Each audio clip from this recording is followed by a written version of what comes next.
Aftai ya mo ano ma whangau o Samoa o lupe lava ngā whaia mai ni fui ya a wafoi le osi ngā kaulanga Samoa wā kulanga te whaanga kam i le ngaka te whiku Samoa o ano ma whangau ka mai ka ya ai whapea foi le koa Samoa ya wale ku waiori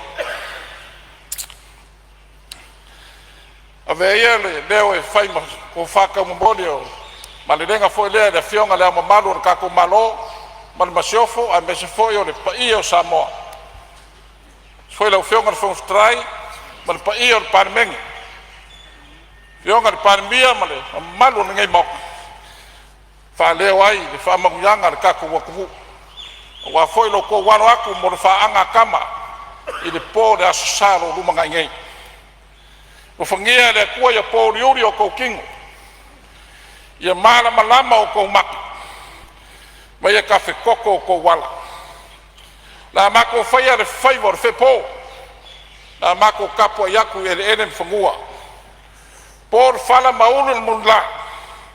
Au kou walo aku le whaanga kama e le whaingo fie.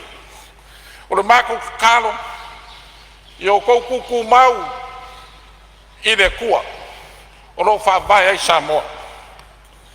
A walo kou saungi aku, mor ka wingor kaua, ia i le pō le asalo lo mga ingei.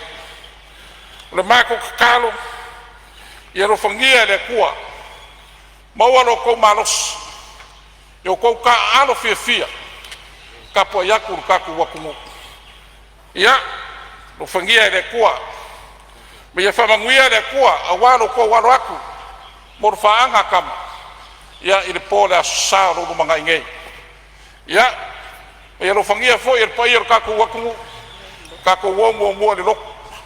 Ia mo kua kako wanga i le mo kapo ingor kako au.